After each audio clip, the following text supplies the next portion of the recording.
Hi guys, welcome back to Bulu Gadget.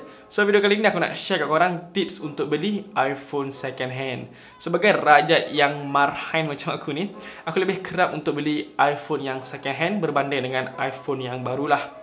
Jadi dengan pengalaman yang aku ada dan sedikit ilmu yang aku ada ni, aku nak share kat korang tips untuk beli iPhone second hand. Dan aku punya tips ni adalah untuk korang yang nak beli phone secara cash on delivery, secara face to face dengan seller tu lah, bukan beli phone secara online. Okay, so kita straight to the point. Benda pertama yang korang kena check ialah dia punya Apple ID ataupun iCloud. Korang kena tahu sama ada owner lama tu dia dah sign out ke belum dia punya Apple ID. In case owner lama tu dia memang dah sign out dia punya Apple ID, but still korang kena buat double check. Cara dia, korang kena reset baliklah phone tu. Dan step dia macam ni. Okay, first pilih setting, lepas tu pilih general and scroll down paling bawah sekali, tekan reset. Dan kita kena pilih erase all content and setting. Tak apa, you guys buat je benda ni sebab dia tak ambil masa yang lama pun. Dalam seminit lebih je. Okay, yang kedua adalah kita check dia punya display. Bagi iPhone 8 yang ke atas, iPhone 8 yang ke atas, dia punya display tu ada features yang dinamakan True Tone. Cara nak check dia, kita pergi dekat shortcut menu ni, lepas tu tekan dekat brightness ni lama-lama dan kita akan nampak True Tone. Okay, first kita off dulu True Tone ni, lepas tu kita on semula. Dan kita akan nampak screen kita tu akan berubah warna menjadi lebih warm, menjadi lebih ke kuning-kuning sikit lah. Seterusnya kita kena check dia punya touch screen. Cara dia, buka setting, lepas tu pilih accessibility dan pilih touch, lepas tu pilih assistive touch dan aktifkan dia lah. Seterusnya kita kena touch lah seluruh screen handphone kita ni menggunakan assistive touch ni. Kita pusing-pusing, bawa je dia ke seluruh screen ni, ke seluruh penjuru. Kita check dia macam ni. Kalau ada dia stuck, kalau tiba-tiba dia stuck ke dia sangkut kat satu tempat, maknanya ada problem lah dekat handphone tu, dekat dia punya display. And then kalau clear macam ni je, lancar je, kita bawa dia ke mana-mana, that means display kita tu okey lah, tak ada masalah. Dan seterusnya kita kena check sama ada display phone kita ni ada pixel depth ataupun tidak. Cara dia macam mana? So korang kena pastikan display korang ni berwarna putih. Kalau ikut cara aku akan buka note, lepas tu create new note. Lepas tu korang punya display akan jadi warna putih lah. Tapi korang jangan tengok daripada satu sisi je, korang kena tengok daripada tepi, atas dan juga bawah. So kalau dia tak ada bintik-bintik hitam ataupun tak ada dark pixel, that means dia punya display okey lah. Yang ketiga adalah korang kena check dia punya button dekat seluruh handphone ni sama ada dia berfungsi dengan baik ataupun tidak. Okay, at first korang kena check dia punya power button. Korang tekan, kalau dia on off, that means okey lah. Dan korang kena check dia punya silent button ni. So kalau kita on off dia, dekat display kita akan bagi tahu lah dia silent mode ataupun tidak. And dekat silent button ni, korang kena try banyak kali. Tak kisahlah berapa banyak kali korang nak cuba kat situ. Sebab memang ada case bila dah guna banyak kali, dia akan tiba-tiba stuck, dia rosak ataupun dia tak berfungsi untuk jadikan dia sebagai silent button. And then kita kena check lah dia punya volume button ni. Kita try up and down, naikkan volume, turunkan volume. Kalau dia keluar kat display tu, maknanya dia okey lah. Baiklah, yang keempat kita kena check dia punya battery health, kesihatan bateri dia. So persen yang paling terbaik adalah 90% ke atas dan yang paling minimum adalah 85%. Jadi korang kena pandai pilih lah kat sini battery health dia. Kalau dia punya battery health tu bawah daripada 85% ataupun bawah daripada 80%, yang tu korang kena fikir-fikir semulalah sama ada nak beli handphone tu ataupun tidak. Okey, yang kelima adalah kita kena check dia punya connection. So step pertama kita kena check dia punya wifi, sama ada dia punya wifi ni berfungsi ataupun tidak. In case tempat korang tu tak ada wifi, so bukalah mobile hotspot untuk check dia punya wifi connection. Dan yang paling penting, korang wajib masukkan SIM card dalam handphone. Nak check sama ada handphone tu boleh detect tak SIM card yang korang guna tu. Sebab iPhone ni dia banyak gila dia punya set ni, set global dia banyak gila, daripada Singapore, Australia, Hong Kong, US. So ada case yang dia mengalami masalah turbo SIM. Jadi cara yang terbaik, korang kena masukkanlah dia punya SIM card. Nak check sama ada dia boleh detect ke tak korang punya SIM card tu. Kalau tak boleh, maknanya dia ada problem untuk turbo SIM. So korang wajib masukkan SIM card dalam handphone tu. Seterusnya korang kena check dia punya GPS. Cara dia, korang buka je Maps dan tunggu dia hantar kat mana location korang.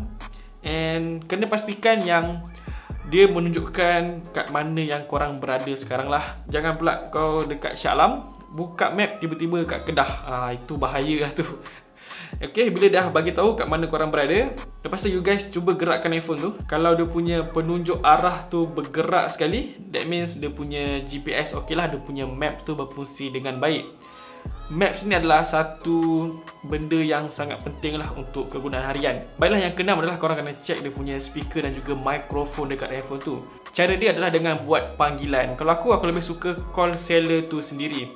And korang kena make sure yang seller tu kena loudspeaker dia punya handphone. So kat situ korang boleh tahulah yang korang punya mic ni berfungsi. And then dia boleh je cakap, kalau contoh kalau korang tengah call, dengar tak? And then dia boleh je tipu, dengar. Okay, dengar. So bila kau dah loudspeaker, and then kalau tengah cakap, of course lah kita boleh dengar apa yang kita cakap dekat handphone dia. Dan korang kena suruh seller tu cakap jugalah dekat dalam handphone supaya korang dengar speaker korang tu elok atau tidak. Kalau suara dia mendap, sendu, macam tak dengar sangat, step pertama, korang kena bersihkan dulu speaker yang kat atas ni. Selalunya dia ada daki ataupun peluh yang melekat kat situ. Dan korang kena gosok dengan berus gigi lah. Itu alternatif lah untuk korang gosok dengan berus gigi. Dan kalau dah bersihkan juga, still tak jelas ataupun kurang jelas, kurang kuat, memang dah suruh jerit pun dia still kurang kuat, maknanya dia punya speaker ada problem. Okay, dan semasa korang buat call tu, make sure korang kena test dia punya call sensor kat sini. Bila tengah buat panggilan tu, korang tutup atas ni. Kalau display korang padam, maknanya sensor tu berfungsi dengan baik lah. Dan bila dah tutup tapi display tak padam, maknanya dia ada problem dekat dia punya call sensor. Yang ketujuh, korang kena check dia punya security system, fingerprint scanner ataupun face unlock. Baiklah, ini adalah tips yang terakhir yang mana kita kena check dia punya kamera. So step pertama, kita kena check dia punya autofocus. Kalau dia punya autofocus tu delay untuk scan objek, berkemungkinan besar dia punya kamera dah pernah tukar ataupun dia dah pernah tukar dia punya kamera IC. Dan kita kena test dia punya rakaman video. Make sure suara yang dalam rakaman video tu dalam keadaan yang baik. Dan korang kena test macam ni, buka kamera belakang dan kamera depan dengan cepat. Kalau dia punya kamera tu delay dalam masa 5 hingga 6 saat untuk switch, bermakna dia punya kamera ni pernah ditukar. Dan juga dia punya kamera IC pun pernah ditukar. And sedikit tambahan, bagi kamera iPhone yang mempunyai lensa bokeh, let's say macam iPhone 7 Plus dan juga 8 Plus, korang kena pastikan yang kamera bokeh tu betul-betul elok, betul-betul berfungsi. Sebab memang ada case untuk kamera bokeh, dia boleh tangkap gambar macam biasa, cuma bokeh dia tu memang something wrong lah. Memang tak nampak macam bokeh, dia rosak lah. So kat situ korang kena take note lah, kena check betul-betul dia punya kamera bokeh tu. Jadi kalau korang nak cari iPhone second hand ataupun nak beli iPhone second hand, aku lebih prefer korang pergi dekat kedai lah instead of beli dekat private seller. Sebab kedai ni dia banyak gila stok iPhone second hand. So bila korang datang kedai tu, walk in, korang gunalah tips yang aku sharekan ni daripada awal sampai habis lah. So bila ada salah satu yang problem dekat handphone tu, korang minta je kat dia, okay bang, nak tengok yang lain, tapi device yang sama lah, nak tengok yang lain, saya nak check yang lain. Dan korang kena cari yang paling perfect lah, ikut aku punya tips. Jangan lupa ikut tips aku. Okay, kalau dululah aku duduk dekat Shah Alam, aku selalu pergi dekat kedai IMG dekat Padang Jawa, Alam Avenue Padang Jawa, dan juga Halo Mobile dekat Vista Alam Station 14. Dua kedai itulah aku akan pergi untuk cari handphone yang second hand macam Google Pixel ataupun iPhone. Dua kedai tu, ingat. Dia tak sponsor pun, memang aku selalu pergi situ. Okay, so guys, nampaknya di sini saja video untuk tips membeli iPhone second hand daripada Bulu Gadget. Macam biasa, jangan lupa untuk tinggalkan like dan juga subscribe channel Bulu Gadget. Kita jumpa lagi next video. Assalamualaikum dan bye-bye.